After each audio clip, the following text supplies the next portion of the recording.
Bismillahirrahmanirrahim. Assalamualaikum warahmatullahi wabarakatuh. Alhamdulillah, wassalatu wassalamu ala rasulillah. Asyhadu an la ilaha illallah wa asyhadu anna Muhammad rasulullah. Amma ba'd. Jemaah yang dimuliakan Allah subhanahu wa ta'ala, seperti biasa kita selalu menjadikan syukur kita kepada Allah, diiringi dengan salawat dan salam kepada Nabi kita yang mulia, Nabi Muhammad sallallahu alaihi wasallam. Insyaallah pada kesempatan hari ini kita lanjutkan pembacaan buku ringkas atau kutaib yang berjudul Asyru Qawaid fi al-Istiqamah. 10 kaidah dalam istiqamah, ya, pilar-pilar dalam istiqamah yang dirangkum oleh Syekh Abdul Razak bin Abdul Muhsin Al-Abbad Al-Badr. Ini salah satu buku yang insyaallah sangat mulia sekali meskipun hanya sekitar 40 halaman saja. Dan juga ringkas. 40 halaman itu pun tidak full satu halaman, ada tulisannya hanya setengah saja. Ya, barangkali teman-teman yang sudah mendownload bisa mengikuti, dan kita masih di kaidah yang keempat. Pada kesempatan lalu, ya, kita sebutkan bahwa istiqomah itu adalah sesuatu yang sangat besar sekali. Ya. Istiqomah itu butuh sabar, istiqomah itu butuh tabah, butuh teguh. Sehingga di antara kaidah yang disampaikan, di mana juga bersumber dari dalil-dalil yang jelas, mengingatkan bahwa kita sebagai seorang manusia punya kelemahan, ya, tidak seperti makhluk Allah Subhanahu wa taala yang disebut dengan malaikat, yang di antara sifat mereka adalah la ya'sunallaha ma amarahum wa yaf'aluna ma yu'marun. Mereka ini, para malaikat itu tidak pernah bermaksiat kepada Allah Subhanahu wa taala. Allah Subhanahu wa taala memang istimewakan makhluk malaikat ini. Sedangkan kita manusia juga Allah istimewakan. Karena ketika kita bisa bersabar dengan kelemahan yang kita punya, bisa saja derajat kita lebih tinggi daripada malaikat. Ya, bisa saja kita lebih dimuliakan daripada malaikat ketika kita bersabar. Kaidah yang keempat, Syekh mengatakan, ya, al-istiqamatul matlubatu minal abdi hiya sadad fa illam yaqdir fal muqarabah.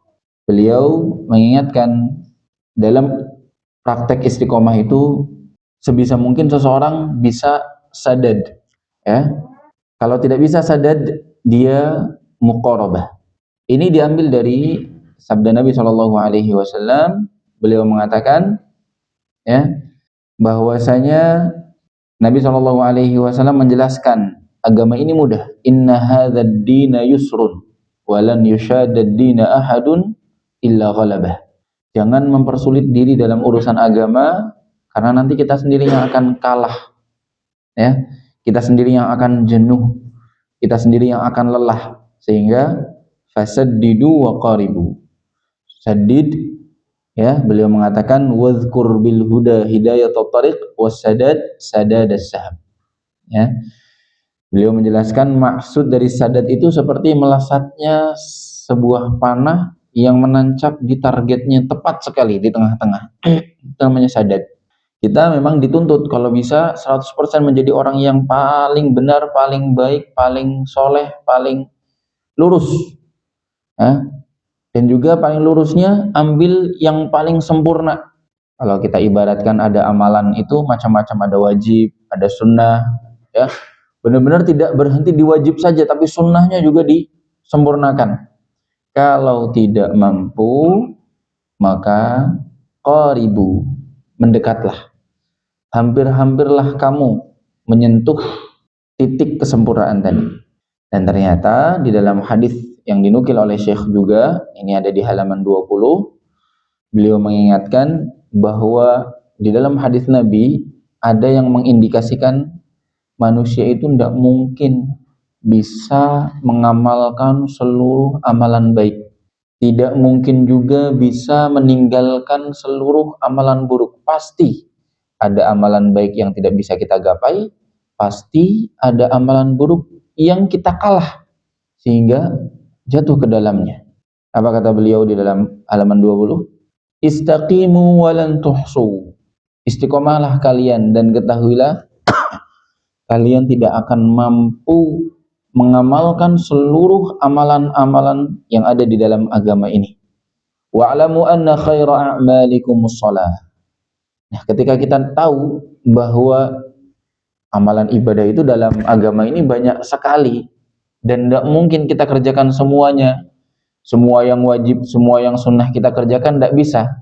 Dalam kondisi seperti ini, ketika kita tidak bisa menggapai semuanya, maka buat prioritas. Ya, di antara kiat-kiat istiqomah adalah membuat prioritas, utamakan amalan-amalan yang paling utama dulu. Apa kata Nabi? I'lamu anna khaira a'malikumus shalah. Yang paling utama adalah salat. Ya. Di antara amalan-amalan yang bermacam-macam, baik yang wajib maupun yang sunnah, yang paling berhak untuk dijaga oleh kita adalah salat. Wala yuhafidhu 'alal wudu' illa mu'min. Dan tidaklah seseorang menjaga wudunya kecuali dia seseorang yang berstatus seorang mukmin. Artinya orang yang mukmin dia selalu menjaga wudunya. Menjaga wudu itu maknanya berwudu dengan sebaik mungkin saat dibutuhkan, atau saat ya tidak dibutuhkan pun dia tetap menjaga wudu.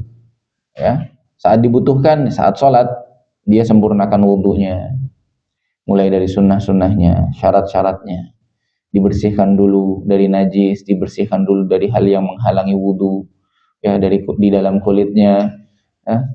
Kemudian dia membaca bismillah, kemudian dia membasuh sebanyak 3 kali yang paling sempurna, mengamalkan sunnah-sunnahnya, benar-benar meresapi makna wudu, ya, yang disebutkan oleh Nabi bahwa saat berwudu dosa-dosa seseorang berguguran karena disucikan dan dibasuh.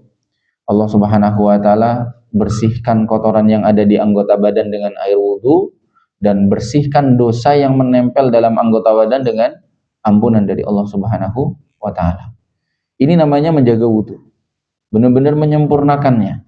Dan orang yang menyempurnakan wudu dialah orang yang beriman. Kalau boleh dibalik, orang yang tidak menjaga wudu berarti imannya diragukan. Imannya diragukan. Di antaranya adalah orang-orang munafik. Orang-orang munafik ketika sholat itu malas, ketika wudu pun malas-malasan, sekenanya. Ada yang berwudu asal berwudu, singkat sekali tanpa memperhatikan mana batasan-batasan yang wajib dibasuh. Ya, yang seringkali diingatkan oleh baginda Nabi Shallallahu Alaihi Wasallam itu di belakang tumit, seringkali ditinggalkan. Jadi saat wudu kakinya cepat sekali, ya, sekilas hanya lewat. Lalu Nabi mengatakan, wailul lil aqabi minan nar. Celaka mereka yang meninggalkan sebongkah area, sebongkah kepingan uang, koin di belakang tumit, dia akan diancam api neraka karena tidak terkena air wudu. Ya. Jadi ini diantara kiat-kiat istiqomah yang disampaikan oleh Nabi Shallallahu Alaihi Wasallam. Ya, pertama kita disuruh untuk jadi yang paling sempurna, paling top. Tapi kita dikasih tahu kalian tidak akan bisa paling sempurna. Maka ya mendekatlah ke titik sempurna itu dengan cara apa? Punya prioritas.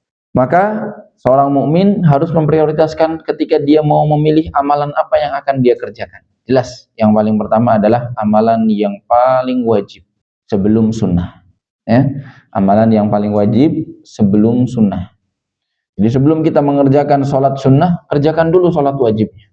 Sebelum kita mau menambah puasa sunnah, lunasi dulu puasa wajibnya kalau bisa. Sebelum kita mau bersedekah yang sunnah, zakati dulu harta yang wajib. Sebelum kita haji yang sunnah, haji dulu sekali yang pertama yang wajib. Umroh dulu yang pertama yang wajib. Di antara yang wajib ini pun perlu diperhatikan. Ada hak kita, kemudian berpindah kepada hak orang-orang yang ada di sekitar kita. Ya. Kemudian setelah yang wajib-wajib sudah dikerjakan, barulah memilih di antara sunnah. Saat memilih di antara yang sunnah pun punya tingkatan-tingkatan. Kalau sunnah dengan wajib gampang, kita pilih yang wajib. Dan saat di antara sunnah dengan sunnah, nah ini kita patut menuntut ilmu mana di antara sunnah-sunnah ini yang paling utama. Contoh di antara sholat sunnah yang paling utama adalah sholat witir, yang paling utama adalah sholat duha, kemudian sholat sunnah rawatib, Ya, salat sunnah rawatib ini yang paling utama dimulai dari salat 2 rakaat sebelum subuh. Kemudian salat sunnah-sunnah yang lainnya. Kemudian ada salat tahiyatul masjid. Kemudian ada salat sunnah setelah wudu. Kemudian ada salat antara dua azan dan juga iqamah. Macam-macam. Ini kita punya prioritas. Prioritas ini kita pahami dari mana? Dari sabda Nabi Shallallahu Alaihi Wasallam. Dari penjelasan para ulama. Makanya pentingnya kita mendalami agama kita. Kalau kita kembali ke halaman yang 19, beliau mengutip ada satu ayat dan satu hadis yang memang benar-benar di situ rahasianya kenapa kok Allah Subhanahu wa taala mengikut sertakan setelah istiqomah perintah untuk istighfar. Kenapa Nabi Shallallahu Alaihi Wasallam mengikut sertakan setelah takwa disuruh untuk melakukan kebaikan untuk menghapus keburukan. Ketika Allah Subhanahu wa taala berfirman dalam surat Fussilat, "Fastaqimu ilaihi wastaghfiru." Mungkin kita bingung. Kita disuruh istiqomah, kemudian suruh istighfar. Kan harusnya orang istiqomah ya, mungkin diikut sertanya dengan syukur atau dengan tambahan zikir yang lain. Kok ini malah disuruh istighfar? Karena Allah Maha tahu. Ketika kita sedang berada di jalan istiqomah, ada saja halangan rintangannya. Ada saja yang kelewat, ada saja yang keselip, ada dosa yang tidak sengaja kita kerjakan atau sengaja kita kerjakan, syubhat, syahwat, sehingga di jalan istiqomah itu iringi dengan istighfar karena memang kita tidak akan bisa sempurna. Dalam hadis juga sama, hadisnya masyhur sekali, ittaqillaha haitsuma kunta. Bertakwalah kamu. Setelah itu wa atbi'is sayyi'atal hasanata tamhuha. Setelah berbuat keburukan, ikutkan dengan kebaikan, niscaya kebaikan itu akan menghapus. Karena dalam jalan takwa pasti ada saja kita salah. Pasti ada saja dosa yang kita lakukan. Maka kita beristighfar, kemudian ikutkan kesalahan itu dengan kebaikan yang akan menghapusnya. Jadi dalam kaidah yang keempat ini bisa kita simpulkan bahwa ya kita harus punya prioritas dalam istiqomah. Ya, kita berusaha menjadi orang yang paling baik.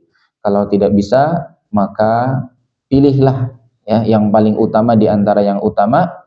Kemudian saat di jalan istiqomah itu kita bersalah, kita kurang, istighfar, bertaubat pada Allah Subhanahu wa taala, hapus dengan kebaikan-kebaikan yang lain. Ada dalil yang terakhir di kaidah yang keempat ini yaitu di halaman 21. Nabi Shallallahu Alaihi Wasallam bersabda dalam hadis Al-Hakam ibn Hazn Al-Kulfi, beliau bersabda, ya ayuhan nas, innakum lan ta'malu aw lan tutiqu kullama amartukum. Ini maknanya sama. Wahai manusia, sesungguhnya kalian tidak mungkin bisa mengerjakan seluruh amalan-amalan yang kami perintahkan, yang aku perintahkan. Mustahil sekali seseorang bisa mengerjakan seluruh amalan yang dikerjakan ya. Sehingga kita perlu yang namanya teori prioritas ya. Tadi ya, bagaimana kita memprioritaskan mulai dari yang wajib, kemudian sunnah, yang sunnah pun pilih yang paling afdol, kemudian sunnah-sunnah berikutnya.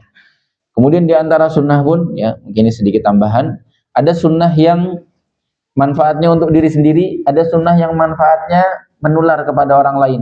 Maka di sini yang diutamakan adalah manfaatnya menular ke orang lain, jelas pahalanya lebih besar. Ketika seseorang diminta memilih, waktunya sempit antara mengerjakan sholat sunnah misalnya dengan menuntut ilmu. Nah yang seperti ini dia bisa mengutamakan sunnah yang menuntut ilmu karena memang manfaatnya lebih banyak dan pahalanya lebih besar dari sekedar ibadah biasa ya. Jadi di antara sunnah-sunnah ini kadang-kadang kita dilema. Maka ada di antara tips para ulama, kalau dihadapkan dua sunnah, yang satu manfaatnya untuk sendiri, yang satu manfaatnya bisa menular ke orang lain, maka yang lebih afdal jelas yang manfaatnya menular ke orang lain. Ini yang diambil dari hadis fadlul alimi 'alal 'abid ka fadlil qamari 'ala sairil kawakib. Kata Nabi Shallallahu Alaihi Wasallam, keutamaan orang yang berilmu di atas orang yang hanya ahli ibadah tapi tidak berilmu itu seperti keutamaan 1 bulan di antara ribuan bintang. Nabi Shallallahu Alaihi Wasallam menggambarkan ibadah bagus. Ya, misalnya orang milih anak pengen itikaf teruslah di musola di rumah anak misalnya, sholat sunnah terus, zikir terus, baca Quran terus, bagus. Insya Allah dia akan mendapatkan pahala yang begitu besar dari Allah. Tapi ketika ada pilihan yang lain, ya, lagian sholat yang dia kerjakan hukumnya sunnah, dan juga menuntut ilmu juga hukumnya sunnah. Ada pengajian di tempat lain misalnya, ya, ada diskusi, ada daurah, ada seminar yang dia bisa mengerjakannya tanpa meninggalkan kewajiban. Dia masih bisa mengerjakan kewajiban-kewajiban yang utama. Maka yang di sini para ulama menyarankan dia lebih baik memilih amalan sunnah yang keutamaannya lebih besar, yaitu menuntut ilmu daripada ibadah semata. Dan kaidah-kaidah seperti ini dipraktekkan dalam kasus-kasus yang lain. Ya. Jadi pertama milih yang wajib, di antara yang sunnah, kemudian di antara yang sunnah pilih yang paling afdol, di antara yang paling afdol yang manfaatnya paling banyak bagi diri dan juga orang lain, tidak terbatas hanya diri sendiri. Kalau dia sholat sunnah, dia dapat pahala manfaatnya tapi untuk sendiri. Tapi kalau dia menuntut ilmu, dia dapat manfaat, dia tahu hukum halal haram, dia tahu hukum wajib sunnah, dia juga bisa mengajarkan orang lain, bisa ngasih tahu orang lain yang belum tahu. Baik, ya, kita anggap kaidah yang keempat ya cukup difahami, masalah prioritas, karena memang kita tidak bisa mengerjakan seluruh amalan. Kaidah yang kelima, kata beliau, al-istiqamatu tata'allaqu bil aqwali wal af'ali wan niyyat. Kata istiqomah itu benar-benar mencakup seluruh aspek, baik aqwal kaitannya dengan lisan, ucapan, atau af'al kaitannya dengan perbuatan, amalan, wan niyyat, niat yang kaitannya dengan hati. Karena memang iman itu memang harus bersumber dari tiga hal ini. Keliru ketika seseorang meyakini iman itu hanya sebatas hati, yang penting hati beriman sudah selesai. Ada lagi yang mengatakan iman itu yang penting mengucapkan syahadat, lisan mengucap, selesai, tidak peduli dengan amal. Maka akidah yang benar, iman itu lengkap tiga-tiganya. Hati meyakini, lisan mengucapkan, anggota badan mengamalkan. Kita meyakini bahwasanya Allah Subhanahu wa taala adalah Rabb kita. Kita ucapkan lewat syahadat asyhadu an la ilaha illallah wa asyhadu anna Muhammadar Rasulullah. Kemudian kita praktekkan, kita buktikan lewat anggota badan. Inilah kesempurnaan. Maka ketika seorang pengen istiqomah di atas iman ini pun dia harus memperhatikan tiga hal ini, dan dia tidak melupakan satu dari tiga aspek ini, ya, tidak meninggalkannya hanya karena merasa oh ini yang paling utama, ya sudah yang penting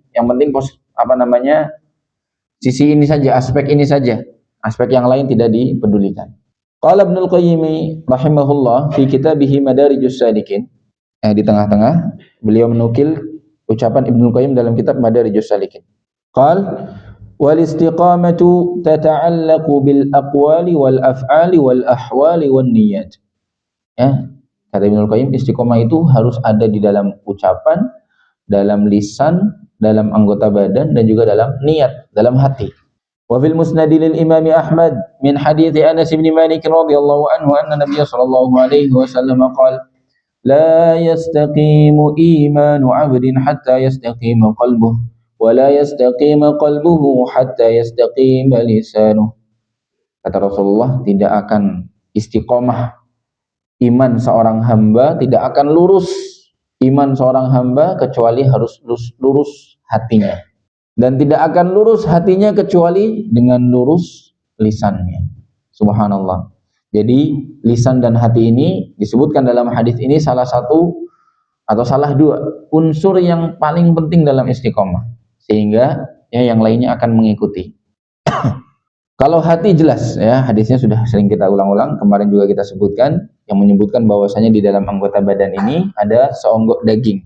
Kita juga jelaskan secara bahasa juga makna hati atau daging ini, kemudian penjelasannya. Intinya hati yang di dalam bahasa Indonesia itu maksudnya adalah cahaya yang ada di dalam seonggok jantung ini, yang bertugas untuk memberikan komando pada anggota badan kita.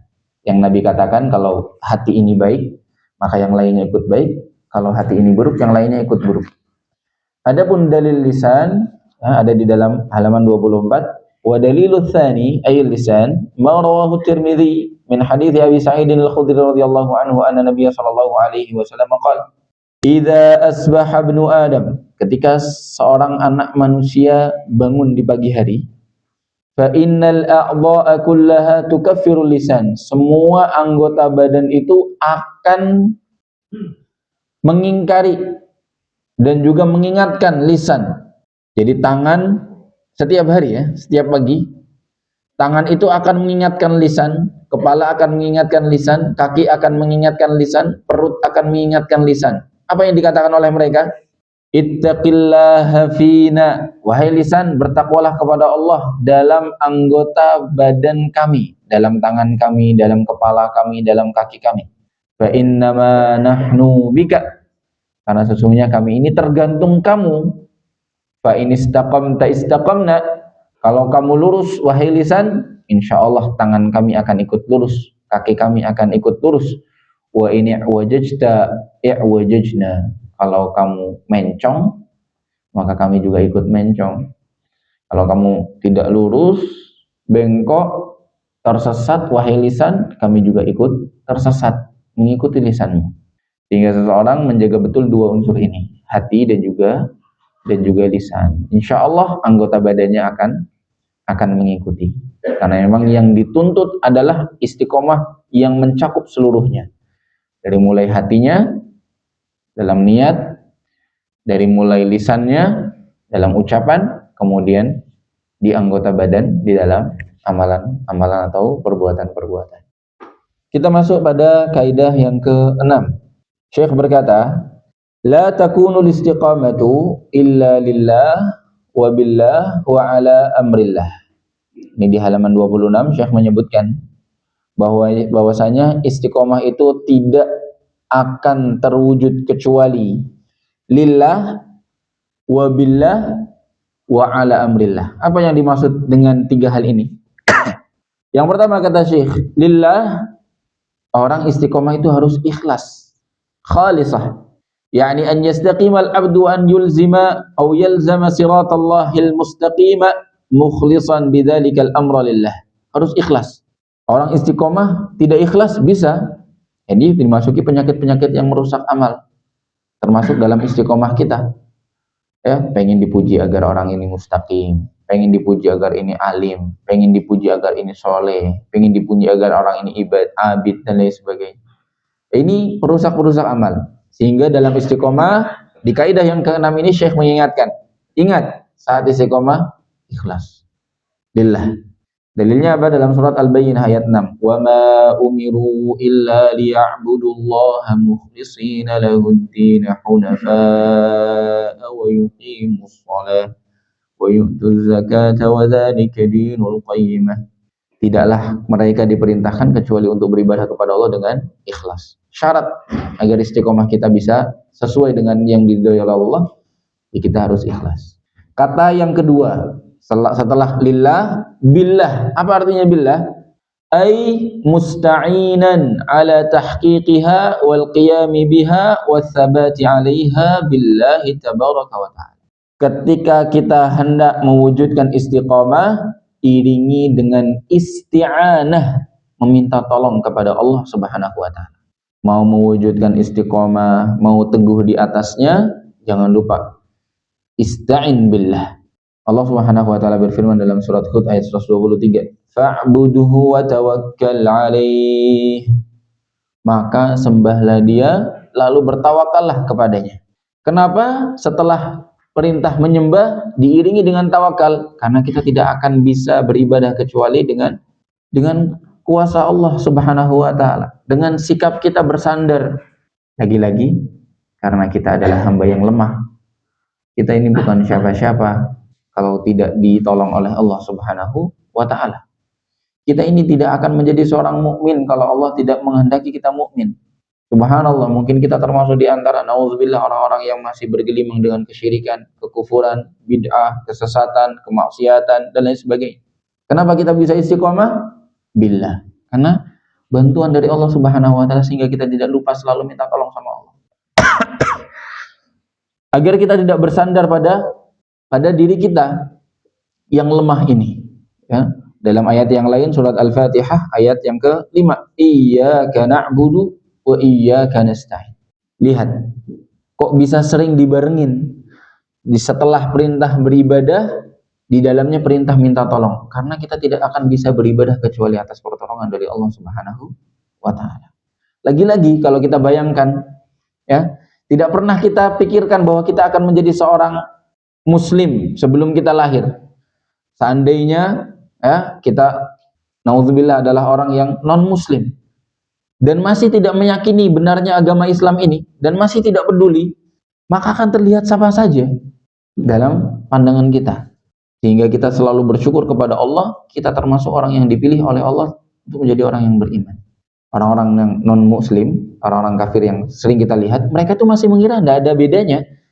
Mereka mengira tidak masalah menjadi orang kafir. Mereka mengira tidak masalah tidak punya agama atau punya agama, muslim atau bukan muslim. Sedangkan kita di dalam iman kita, di dalam agama kita, kita diajarkan kita bersyukur bahwa kita mukmin, bahwa karena kita tahu di luar iman itu, di luar Islam itu semuanya batil, semuanya neraka selama-lamanya. Sehingga kita bersyukur pada Allah Subhanahu wa taala atas nikmat iman dan Islam ini. Ketika azan berkumandang, nah ini salah satu faedah yang kami dapati saat menjelaskan bab azan pada kesempatan lalu di hari Rabu di Masjid Al-Marzuq, ya, kitab Umdatul Ahkam. Di antaranya saat menjawab azan, ya, ketika dikumandangkan lafaz hayya 'alas shalah, jawabannya yang disebut di dalam hadis Nabi SAW itu bukan hayya 'alas shalah seperti lafaz yang lain. Kalau Allahu Akbar kita jawab Allahu Akbar, asyhadu an la ilaha illallah, asyhadu an la ilaha illallah. Tapi saat hayya 'alas shalah kita jawabnya apa?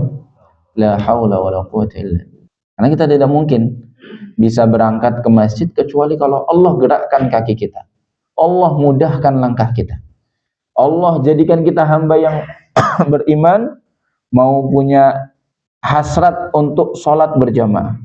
Kalau tidak, betapa banyak orang yang muslim lebih sehat dari kita, mendengar suara azan begitu jelas, ya, lebih kuat badannya, kekar, mampu mengangkat beban berkilo-kilo, lebih berkecukupan, punya kendaraan yang kencang untuk bisa berangkat ke masjid, tapi tidak berangkat ke masjid.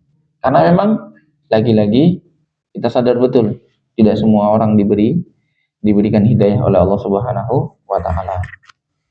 Ada satu hadis yang dikutip oleh Syekh masih dalam menjelaskan tentang minta tolong kepada Allah Subhanahu wa taala.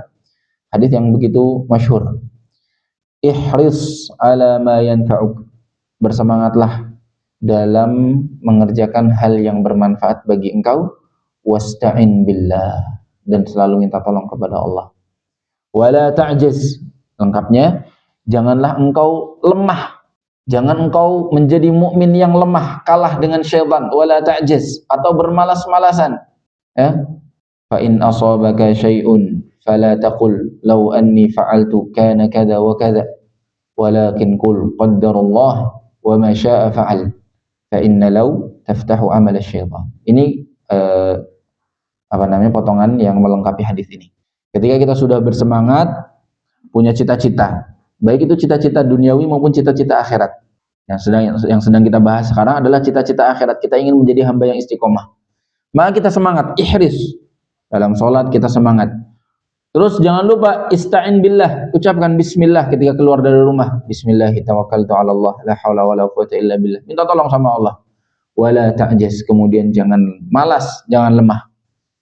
Ya. Fa in asabaka syai', kalau terjadi sesuatu, kita sudah semangat, sudah bismillah tawakal, sudah berusaha sebisa mungkin tidak bermalas-malasan mengejar cita-cita kita, baik cita-cita duniawi maupun akhirat. Kalau terjadi sesuatu yang tidak sesuai dengan keinginan kita, jangan pernah mengatakan lau anni fa'altu kana kadza wa kadza. Seandainya aku begini, pasti tidak begini.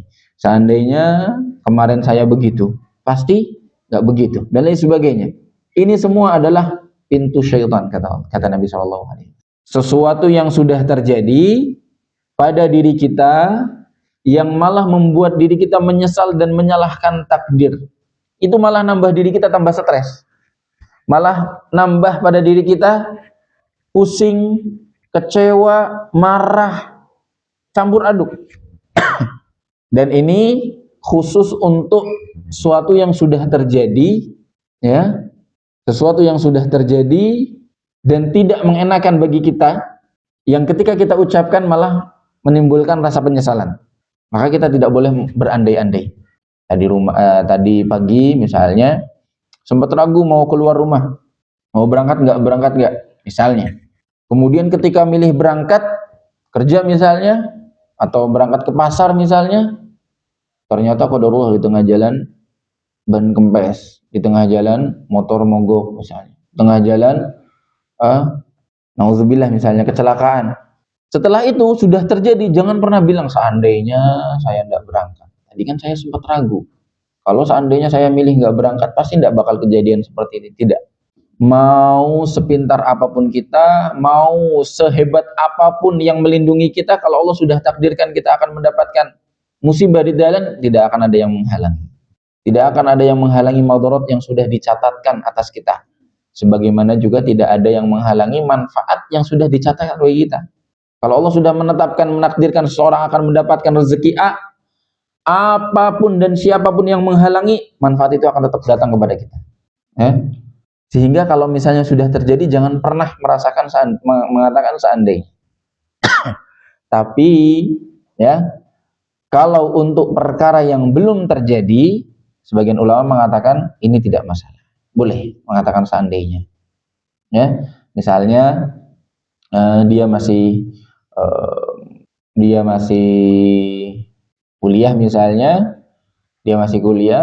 kemudian tahun depan dia akan lamar kerja misalnya. Dia mengatakan seandainya saya diterima kerja di tempat fulan, saya akan begini misalnya.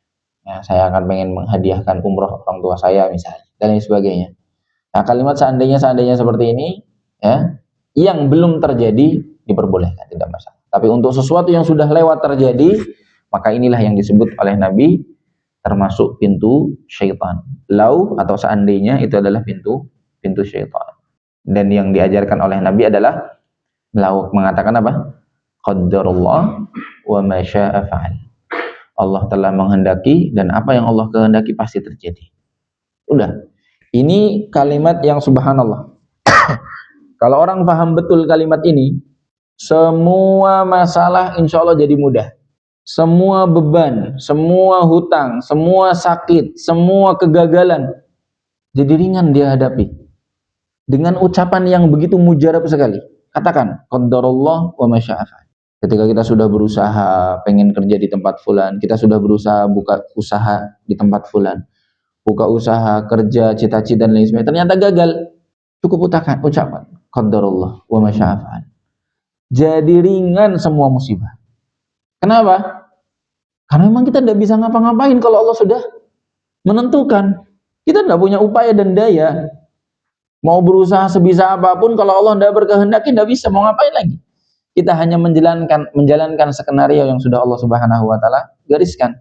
Ya, hanya saja rahasianya atau hikmahnya skenario ini tidak kita ketahui. Sehingga kita tetap selalu optimis setiap hari selalu berharap kebaikan dari Allah, setiap hari selalu berdoa, berusaha. Apapun yang kita dapatkan, kita yakin itu sudah dicatatkan oleh Allah Subhanahu wa Ta'ala, bahkan 50.000 tahun sebelum diciptakannya langit dan bumi.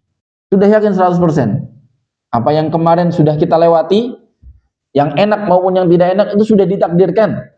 Jadi tidak perlu bertanya, kenapa ya. Sudah ditakdir itu. Kecuali kalau kita bertanya untuk memperbaiki, biar saya tidak kena lagi lah, besok lah. Nggak jatuh lagi di lubang yang sama, tidak mogok lagi. Saya rajin lagi lah ganti oli misalnya. Saya rajin lagi lah cek rodanya, cek bannya dan lain sebagainya, sehingga tidak mogok lagi di jalan. Boleh. Tapi kalau sudah yang terlewat, bertanya-tanya, kenapa ya saya? Nah seperti itu dan lain sebagainya, seakan-akan menyalahkan takdir. Ya. Kalau menyalahkan diri sendiri nggak apa-apa, ya salahkan, saya dosa apa, itu boleh, nggak apa-apa. Malah bagus ya, jadi introspeksi bagi diri kita. Lillah, ikhlas. Billah, jangan lupa minta tolong sama Allah. Yang ketiga, saat pengen istiqomah harus ala amrillah. Yang ketiga, apa kata Syekh? Ai an yasira fi istiqamatihi ala nahjil qawim. Dia harus menapaki dalam istiqomahnya di atas manhaj yang lurus. Wassiratil mustaqim, jalan yang lurus. Allati amarallahu ibadahu bihi, yang mana Allah Subhanahu wa taala perintahkan hambanya untuk meniti jalan tersebut. Kama qala ta'ala fastaqim kama umirt. Dalam surat Hud ayat 112 Allah berfirman, maka istiqomahlah engkau sebagaimana engkau diperintahkan. Jadi istiqomah pun juga harus di atas ilmu, bahwa jalan yang kita lewati benar-benar jalan yang diperintahkan oleh Allah Subhanahu wa taala. Jangan sampai ya kita merasa sudah istiqomah, ternyata jalan yang kita lewati bukan jalan yang Allah pilih, bukan jalan yang Allah perintahkan. Sehingga dalam istiqomah selain niat kita harus ikhlas, kemudian harus minta tolong kepada Allah billah, yang ketiga caranya harus benar, cara istiqomahnya. Waqad sabaqa dzikru ba'dil athari 'anis salafi rahimahullahu fi taqriri hadzal ma'na ka qawlihi Ibnu Abbas radhiyallahu anhu fi qawlihi tsumma istaqamu ay istaqamu fi ada'il fara'id. Makna tsumma istaqamu, ya, innal ladzina qalu rabbunallahi tsumma istaqamu tatanazzalu 'alaihim, itu artinya adalah istaqamu fi ada'il fara'id, kata Ibnu Abbas.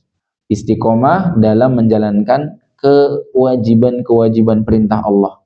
Jadi yang tidak diperintahkan jangan dikerjakan, karena bukan jalannya Allah, bukan yang Allah minta, karena bukan perintah Allah atau perintah Rasulnya. Wa qala Hasan al-Basri rahimahullah, istaqamu ala amrillah. Orang yang istiqomah adalah istiqomah di atas perintah Allah. Fa'amilu bi ta'atih, mengerjakan ketaatan kepadanya. Wajtanabu ma'siyatah, meninggalkan maksiat kepada Allah Subhanahu wa taala. Inilah ya istiqomah yang sempurna. Ya, selalu diingat-ingat. Lillah, harus ikhlas. Billah, minta tolong kepada Allah. Ala amrillah, sesuai dengan perintah Allah Subhanahu wa taala. Baik. Kita berpindah ke kaidah yang ke-7 secara singkat. Alal abdi mahma istaqam alla yattakila ala amali. Ini yang kadang-kadang keliru. Bagi setiap hamba, meskipun dia sudah merasa istiqomah, jangan pernah bersandar pada amalannya. Merasa bahwasanya amalannya sudah pasti diterima. Merasa amalannya sudah cukup bagi dia. Jangan pernah bersandar. Al-wajibu 'alal abdi alla yattakila 'ala amalihi mahma saluha wastaqam. Jangan seorang hamba berittikal, bersandar kepada amalnya meskipun sudah soleh dan istiqomah. Wala yaghtarra bi ibadatih, jangan tertipu oleh ibadahnya. Sebanyak apapun, tetap selalu merasa kurang, tetap selalu merasa perlu diperbaiki. Jangan tertipu ya oleh ibadahnya, ujub ya atau yang lainnya. Wala bi kathrati dzikrihi lillah, jangan tertipu oleh zikirnya yang begitu banyak. Wala bi ghairi dzalika min at-ta'at, jangan tertipu juga dengan ketaatan-ketaatan yang lainnya. Wa fi hadzal ma'na yaqulu Ibnu Qayyim berkata ya dalam kitabnya, wal matlubu minal abdil istiqamatu wa hiya sadad fa in lam yaqdir 'alaiha fal muqarabah fa in nazala 'anha fat tafrit wal ida'ah kama fi sahihain min hadits Aisyah radhiyallahu anha an-nabi sallallahu alaihi wasallam saddidu wa qaribu wa abshiru fa innahu la yudkhilal jannata ahadan amaluhu. Qalu wala anta ya Rasulullah? Qala wala ana illa an yataghammadani Allah minhu bimaghfiratin wa rahmah. Ini mungkin satu dalil yang jarang diketahui oleh banyak kaum muslimin. Banyak di antara kita mengira bahwa kalau kita masuk surga, itu masuk surga dikarenakan amalan kita. Kalau ada seorang fulan masuk surga nanti di akhirat, itu karena amalannya.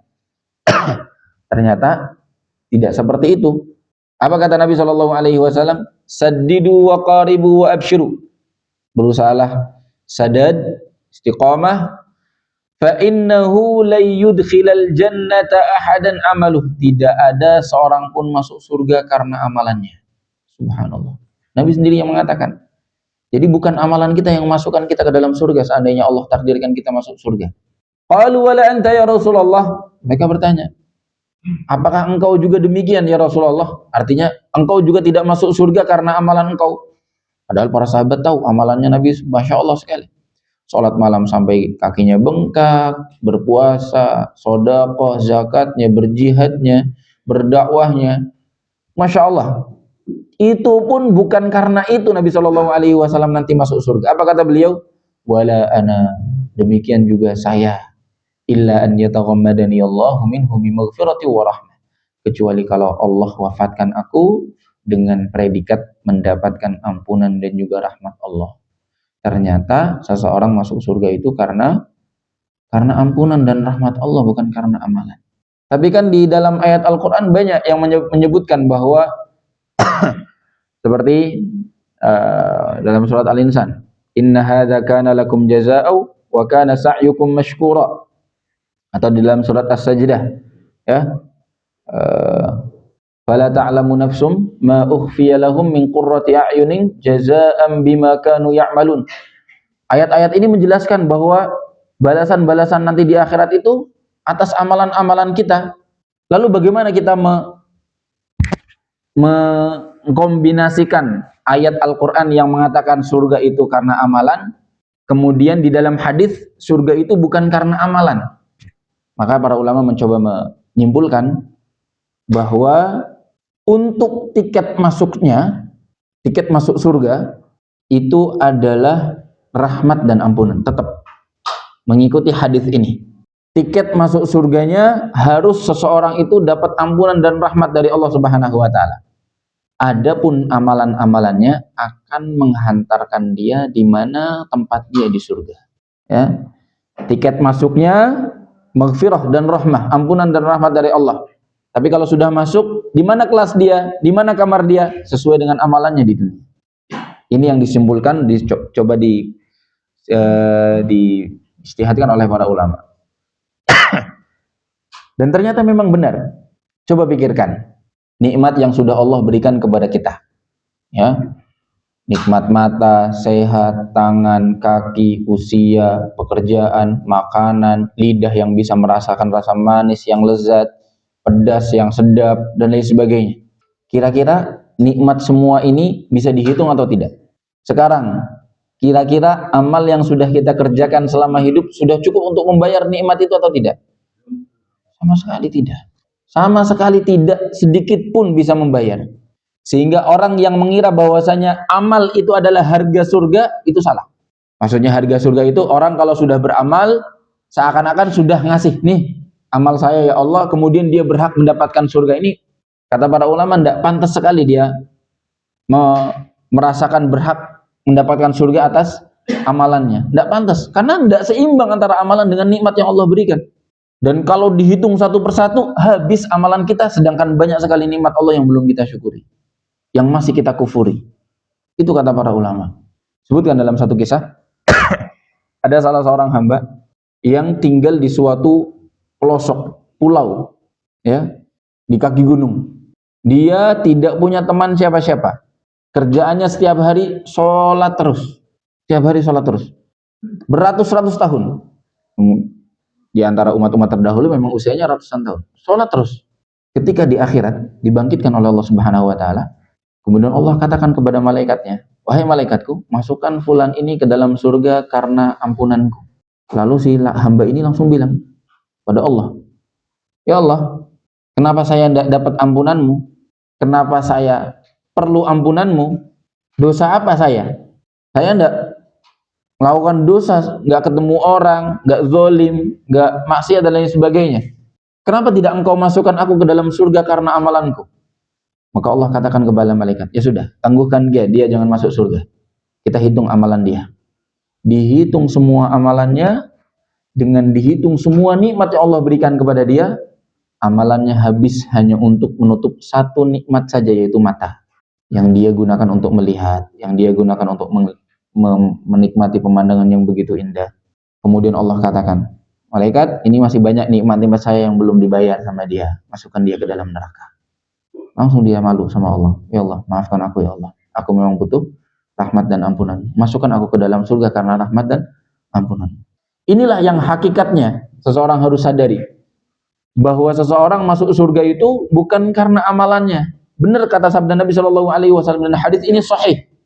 Nabi sendiri pun mengatakan, aku masuk surga nanti bukan karena amalanku, tapi karena rahmat dan maghfirah dari Allah Subhanahu wa Ta'ala. Bukan berarti amalannya tidak berguna, jelas berguna. Untuk apa? Mengantarkan alamat dia di mana, di surga. Ini yang disimpulkan oleh para ulama, menggabungkan antara semua dalil. Karena ketika kita melihat salah satu ayat di dalam surat Al-A'raf, Allah Subhanahu wa Ta'ala berfirman, wa naza'na ma fi sudurihim min ghillin tajri min tahtihimul anhar wa qalu alhamdulillahi alladhi hadana li hadza wa ma kunna linahtadiya laula an hadana Allah laqad ja'at rusul rabbina bil haqq wa nudu an tilkumul jannatu uristumuha bima kuntum ta'malun. Allah jelaskan bagaimana nanti orang ahli surga masuk surga. Ketika mereka sudah masuk surga, kata Allah, wa naza'na ma fi sudurihim min ghillin tajri min tahtihimul anhar. Allah cabut semua rasa dengki, benci, marah, iri. Pokoknya orang masuk surga harus bersih hatinya. Enggak punya rasa-rasa akhlak yang buruk, enggak ada. Setelah itu, mengalirlah di kaki-kaki mereka sungai-sungai yang begitu indah. Lalu apa yang mereka katakan? Wa qalu alhamdulillahilladzi hadana. Segala puji bagi Allah. Ahli surga, mereka mengatakan, segala puji bagi Allah yang telah menghadiahi kepada kami hadiah ini. Alladzi hadana li hadza, yang telah memberikan petunjuk kepada kami untuk bisa istiqomah. Wa ma kunna linahtadiya laula an hadanallah. Dan tidak mungkin kita bisa berada di jalan yang lurus kecuali karena Allah hidayahi kami. Jadi sadar betul bahwa kita jangan merasa sombong dengan amalan kita yang sudah terasa banyak, zikirnya yang sudah banyak.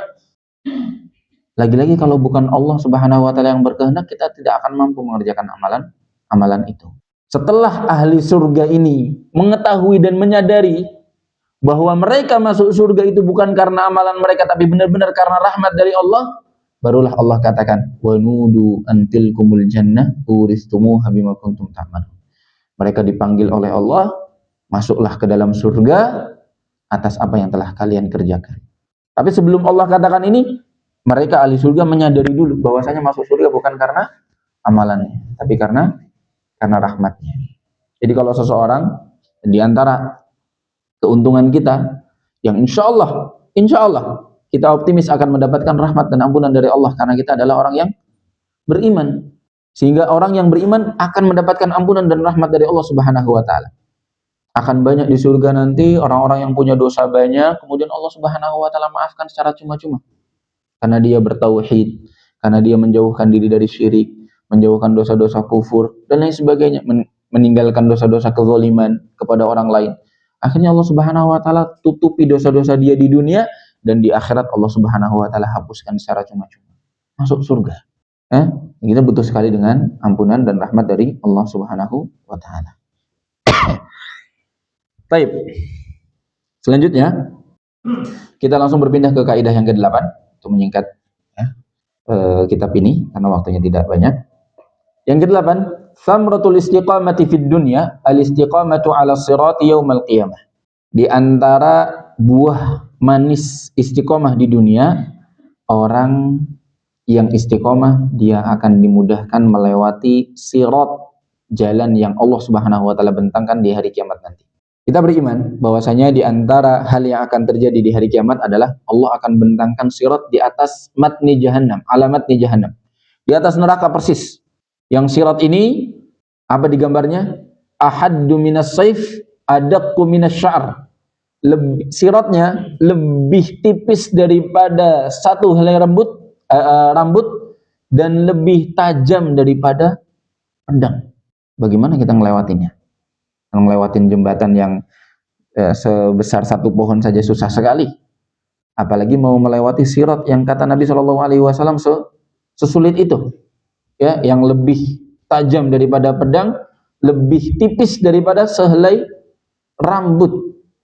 Nah, kata Syekh di sini, siapa yang istiqomah di dunia, insya Allah Allah mudahkan dia istiqomah ketika melewati sirat ini.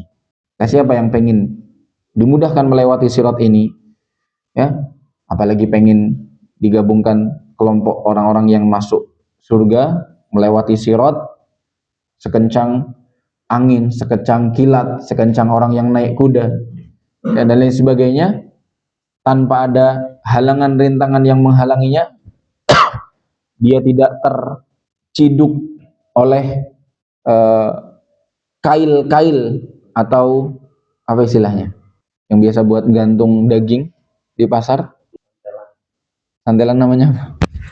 Kalau dalam bahasa Arab kalalib, ya, kelub, yang benar-benar di atas sirotnya sudah begitu tipis, di atasnya sudah ada kail-kail tadi yang biasa buat gantung daging, yang siap mencabuk, menyangkut orang-orang yang lewat di situ. Siapa yang pengen lolos?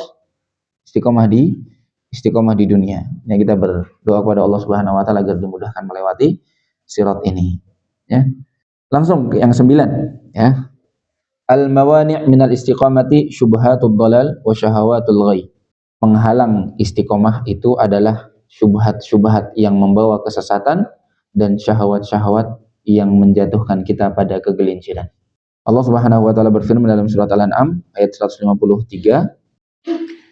wa anna hadza sirati mustaqiman fattabi'uhu wa la tattabi'us subula fatafarraqa bikum an sabilihi. Dan sungguhnya ini adalah jalanku yang lurus, maka ikutilah. Jangan engkau ikuti jalan-jalan yang lain sehingga kalian terpecah, terpisah, terpencar dari jalannya Allah Subhanahu wa taala.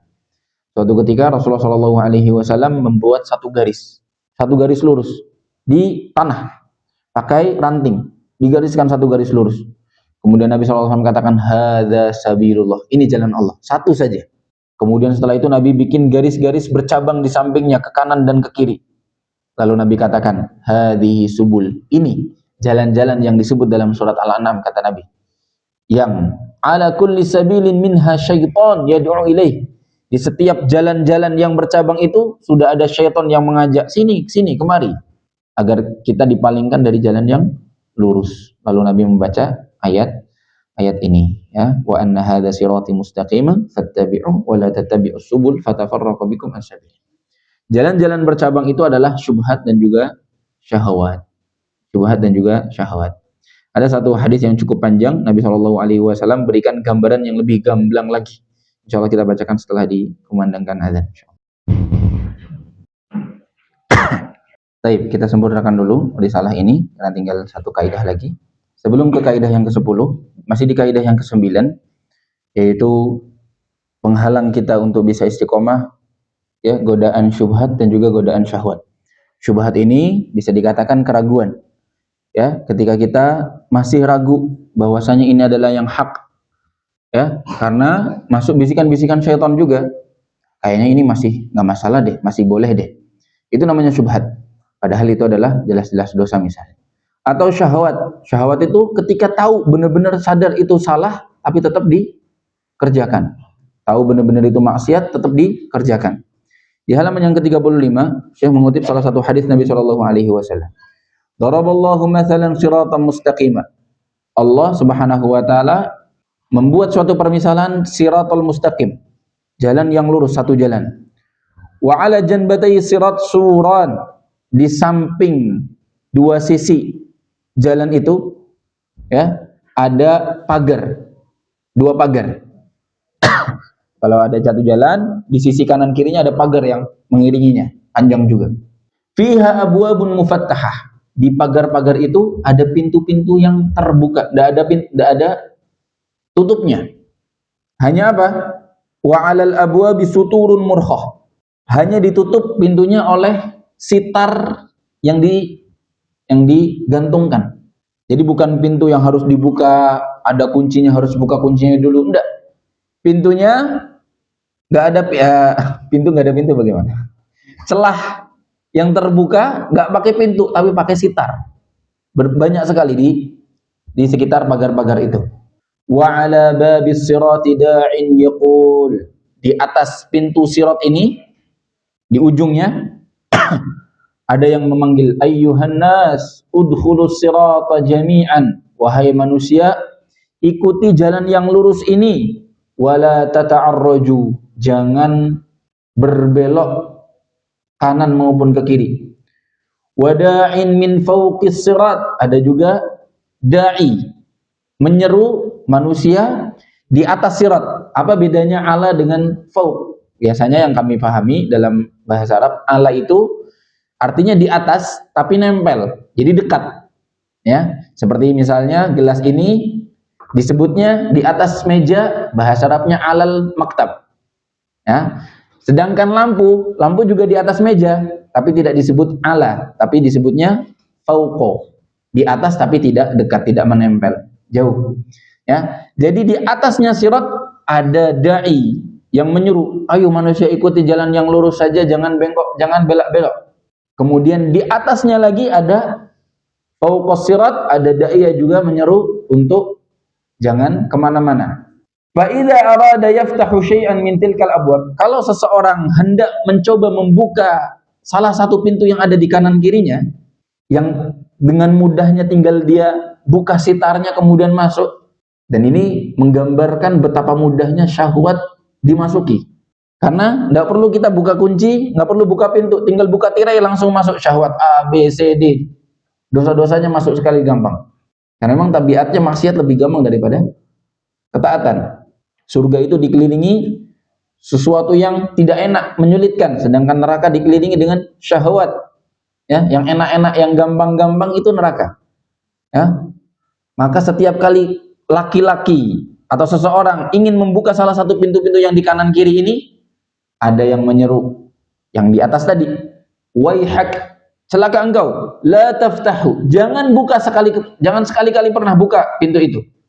Fa innaka in taftahu talijhu, kalau kamu coba-coba buka, kamu pasti akan masuk. Karena gampang sekali memasuki syahwat itu. Gampang sekali orang memasuki syubhat itu tanpa ada upaya yang sulit. Sedangkan untuk melewati jalan yang lurus ini harus kuat godaannya. Ya, harus kuat keteguhannya di atas godaan tadi. Lalu Nabi SAW mengatakan as-sirat al-Islam. Sirat ini, jalan yang lurus ini adalah Islam. Menapaki jalan Islam itu tidak mudah. Was-surani hududullah. Dua pagar yang di samping kanan kiri ini adalah batasan-batasan Allah Subhanahu wa taala. Garis pagar ini adalah garis batas, jangan dilewati. Wal abwabul mufattahatu maharimullah. Sedangkan pintu-pintu yang terbuka itu adalah hal-hal yang Allah Subhanahu wa taala haramkan dari syubhat dan juga syahwat. Wa dzalika da'i ala ra'sis sirat kitabullah. Yang ada di ujung jalan, yang dekat dengan jalan, di ujung jalan itu adalah kitabullah, Al-Qur'an yang menyeru ikuti jalan yang lurus ini. Wa da'i min fawqis sirat, sedangkan yang ada di atas sirat, yang dia selalu mengingatkan kalau seseorang ingin mencoba membuka salah satu pintu, langsung diingatkan, jangan dibuka, nanti kamu masuk, bahaya. Yang mengingatkan itu adalah wa'idhullah fi qalbi kulli muslim, penasehat dari Allah Subhanahu wa taala di setiap hati seorang muslim. Jadi setiap hati seorang muslim itu Allah titipkan cahaya, hati nurani yang akan insyaallah kalau dia ikhlas lillahi ta'ala, Allah akan bimbing, akan ngajak, jangan ambil kanan, jangan ambil kiri, lurus aja terus, maju terus. Ketika hendak mau membuka pintu haram yang satu, atau mau nyuri lah, langsung diingatkan, jangan, mencuri diharamkan oleh Allah Subhanahu wa taala. Ketika mau berzina, jangan. Ketika mau minum khamr, jangan. Di situ ada wa'idhullah fi qalbi kulli muslim. Ada penasehat dari Allah Subhanahu wa taala di setiap hati seorang muslim, yaitu hati nurani yang bisa kita andalkan untuk membedakan mana yang hak, mana yang batil. Ya. Ini memang godaan yang begitu berat, syahwat dan juga syubhat yang memalingkan kita dari jalan istiqomah. Kaidah yang terakhir, at-tashabbuhu bil kuffar min a'zamil junuhi 'anil istiqomah. Menyerupai dengan orang-orang kafir termasuk faktor terbesar yang memalingkan kita dari istiqomah. Dosa paling besar dalam istiqomah adalah menyerupai orang-orang kafir. Diambil dari mana? Diambil dari ayat yang terakhir dari surat Al-Fatihah. Allah Subhanahu wa taala ketika mengajarkan doa bagi kita, ihdinas siratal mustaqim. Allah jelaskan apa itu siratal mustaqim.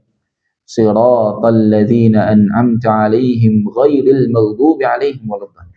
Sirat yang istiqomah, yang lurus adalah sirat yang engkau hadiahkan kepada orang-orang yang engkau kehendaki, yang mereka itu bukan al-maghdubi 'alaihim, bukan orang-orang yang dimurkai yaitu Yahudi, waladdallin, bukan mereka orang-orang yang tersesat yaitu orang-orang Nasrani.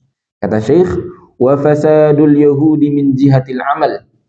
Kerusakannya orang Yahudi itu dari sisi amalan, ya. Jadi mereka itu tidak mau beramal, punya ilmu tapi tidak mau beramal. Wa fasadun nasara min jihatil ilm. Sedangkan kerusakannya orang Nasrani itu dari sisi ilmu, tidak punya ilmu. Yahudi itu alimu walam ya'malu, tahu tapi tidak ngamalkan. Wan nasara amilu bila ilm. Orang Nasrani ngamalkan amalan tanpa ilmu yang benar. Tersesat orang Nasrani. Yahudi dimurkai karena sudah dikasih ilmu tapi tidak diamalkan. Maka seakan-akan Allah mengingatkan kita, kalau pengen istiqomah, jauhi sifat-sifat orang Yahudi dan Nasrani ini. Jauhi bertasyabuh, menyerupai diri dengan orang-orang kafir, terutama dalam akhlak, akidah mereka. Sehingga kita bisa benar-benar dikaruniai siratal mustaqim. Yang kita tutup dengan khotimah, kata Syekh, di dalam halaman yang ke-42, ya, beliau menutup dengan mengutip ucapan Ibnu Taimiyah rahimahullah. Ibnu Qayyim bercerita, aku mendengar guruku Syekhul Islam Ibnu Taimiyah berkata, a'zamul karamati luzumul istiqamah. Karomah yang paling tinggi, karomah yang paling berkelas adalah ketika seseorang bisa teguh istiqamah. Sewali-walinya orang adalah ketika dia benar-benar istiqamah. Itulah baru disebut wali yang punya karomah. Waktu Syekhul Islam menjelaskan tentang Auliyaus syaitan dan Auliyaur Rahman, mana si wali-walinya syaitan, mana si wali-walinya syaitan, Allah. Ibnu Taimiyah menjelaskan, karomah itu bukan bisa berjalan di atas air, karomah itu bukan bisa terbang, bisa ditebas tidak berdarah, bukan. Karomah adalah ketika seseorang bisa istiqomah. Itulah setinggi-tingginya level karomah seseorang. Maka seseorang tidak usah cari-cari mana sih karomah saya. Karomah kita adalah ketika kita bisa bertakwa kepada Allah, itulah karomah. Karomah kita ketika kita bisa menjalankan perintah Allah yang wajib dan yang sunnah. Karomah kita adalah ketika kita bisa meninggalkan kemaksiatan Allah Subhanahu wa taala. Itulah setinggi-tingginya karomah yang hakiki. Wallahu taala a'lam bishawab, ya. Secara singkat, ya, kita sudah jelaskan poin-poin utama dari 10 kaidah dalam beristiqomah. Ya, semoga bisa bermanfaat. Mohon maaf kalau terlalu cepat karena memang, ya, tidak tahu bisa ketemu lagi atau tidak di pembahasan ini. Jadi saya pengen sekali bisa selesai pembahasan ini. Ya, walaupun secara ringkas kita lompat-lompat kita jelaskan inti-intinya saja. Baik, barangkali jemaah ada yang mau bertanya, silakan. Assalamualaikum warahmatullahi wabarakatuh. Allah Subhanahu wa taala menciptakan siratal mustaqim yang bahan bakunya dari rambut dibelah menjadi 7. Apakah rambut yang dibelah menjadi 7 nanti setelah dipasang di siratal mustaqim itu manusia itu matanya melihat, ataukah Allah Subhanahu wa taala memperbesarkan rambut itu sehingga manusia bisa berjalan? Terima kasih. Baik. Jawabannya wallahu a'lam. Intinya, ya, orang yang diberikan hidayah oleh Allah akan bisa melewatinya. Caranya kita tidak tahu, saya belum pernah nyoba, Pak. Ya. Jadi kita hanya berharap bisa melewatinya. Mau caranya gimana kita ngelihat? Itu kan tipis banget. Orang satu helai rambut saja kita nggak bisa ngelihat. Terus kalau dibelah begitu aja gimana cara ngelihatnya? Ya nanti wallahu alam, Allah yang kasih kesempatan. Bagaimana caranya? Apakah nanti diperbesar pakai kaca pembesar atau matanya jadi tambah jelas, tambah terang? Wallahu alam, nggak tahu. Nggak dikasih tahu, okay? Ya. Dan sejauh yang kami tahu, pertanyaan-pertanyaan seperti itu, ya, tidak terlalu berdampak dalam amal kita, ya. Intinya yang penting kita berharap bisa melewati sirat itu. Allah menjelaskan atau Nabi menjelaskan siratnya setipis rambut atau setajam pedang atau lebih tajam dan lebih tipis daripada rambut dan pedang. Itu hanya yang pertama jelas hakikinya akan seperti itu, hakikatnya akan seperti itu, kita beriman seadanya. Yang kedua ingin menyadarkan kepada kita bahwa itu benar-benar satu yang sangat sulit sekali. Makanya kita berusaha untuk istiqomah di dunia agar bisa melewatinya. Intinya itu. Nggak peduli nanti kita bisa melewatinya bagaimana, ya, banyak sekali ada yang nanti disebutkan bisa melewatinya seperti secepat kilat, seperti seorang yang menunggang kuda dan lain sebagainya. Terus gimana caranya kuda bisa melewati? Ya nanti nggak tahu, Allah alam. Yang penting bisa, Allah bilang bisa, ya diyakini aja, ya. Yang penting Allah minta kita istiqomah, ya udah kita istiqomah. Itu saja. Allah alam. Nah, yang lain? Apa karena sudah dengar alarm nggak pengen bertanya? Ada lagi yang mau bertanya? Baik, kalau tidak ada pertanyaan semoga bisa dipahami ya. Kita berdoa agar Allah Subhanahu wa taala teguhkan kita di atas agamanya, ya muqallibal qulub, tsabbit qulubana ala dinik, wa ya musarrifal qulub, sarrif qulubana ala ta'atik.